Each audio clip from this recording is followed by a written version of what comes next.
Bir sahroyi ayolning o'g'ilchasi sho'x ekan. Undan zarar ko'rmagan biror kuni yo'q ekan. Qozondagi taomin tepib qochib ketar ekan, meshidagi suvini sepib qochib ketar ekan. Qarg'ar ekan onasi, qilolmasdan epinib, qirqib qochganida kir yoyadigan ipini. Hoy ipimni qirqmagin, qalbingga ilm to'lgur, hoy meshimni teshmagin.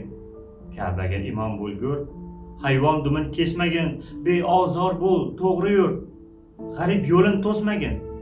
Ka'baga imom bo'lgur. Niyat ketdi, vaqt o'tdi. Misli yel yo shabada shu ayolning shu o'g'li imom bo'ldi Ka'baga.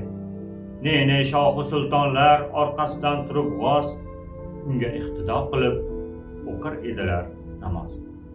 Bolangizni so'kmangiz, duo qiling bolani. It, eshak deb so'kishga hayo qiling bolani. Rasululloh dedilar, yuzlaridan yog'ib nur, bolalar bu jannatni gulu rayhonlaridir. To'g'ri, ba'zi gulu rayhonlar ham kuydirar.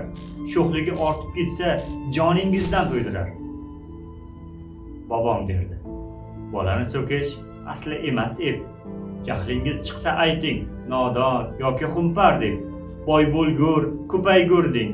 Aslo demang u la'nat. Shuni bilib qo'yingki, so'kinish ham bir san'at. Ixlos bilan qilingan har niyating ushalar. Har gapga ko'kda amin deb turar farishtalar.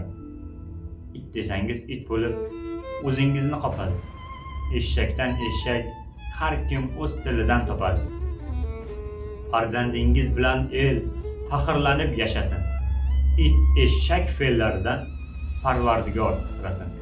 Olim, shoir, hunarmand, polvon bo'lsin bolalar.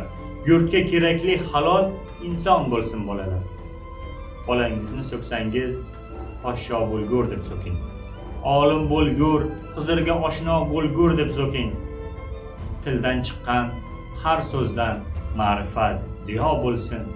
Hatto so'kishingiz ham yaxshi bir duo bo'lsin.